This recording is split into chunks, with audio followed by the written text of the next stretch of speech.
How can you use ChatGPT effectively to learn a foreign language? There are many ways to do it, but often the ways people use are very simple. For example, asking ChatGPT to explain grammar or to write a dialogue is easy, but it is not very effective for learning. To use it effectively, it is important to understand how our brain learns and processes information. Our brain understands things through thinking operations like systematization, abstraction, classification, analysis, synthesis, concretization, and generalization. If you are not very familiar with these thinking operations, you may not think to use them with ChatGPT. Let's start with one operation, classification. The better we can classify material, the faster and easier we can process it and remember it. Classification is like using filters to keep only what is important. First, we can classify words by their part of speech. This helps to remove unnecessary information and focus on what matters. More abstract words are harder to remember, so classification makes learning easier. We can also classify words by level, from beginner to advanced.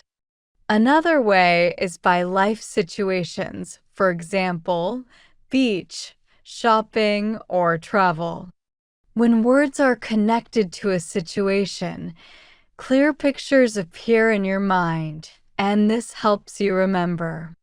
Words can also be classified by meaning, for example, personality traits or emotions that a person feels in the moment.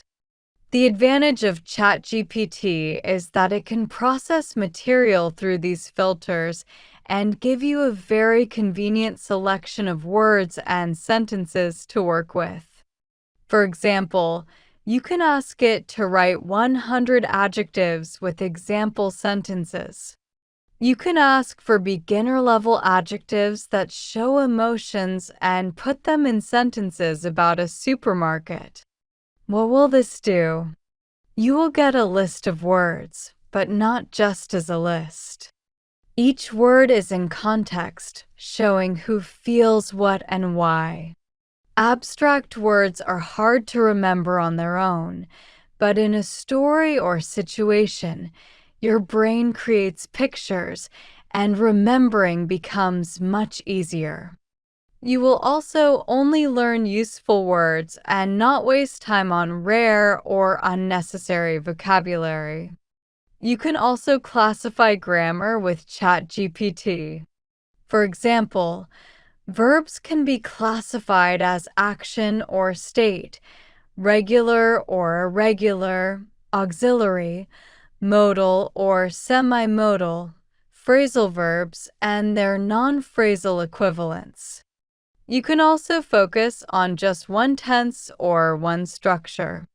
For example, you can ask ChatGPT to write 50 sentences in the present perfect, only affirmative, only for the pronoun she, and only with irregular verbs. In this way, you learn in parts so that everything is not mixed together, and you can gradually make the material more difficult yourself.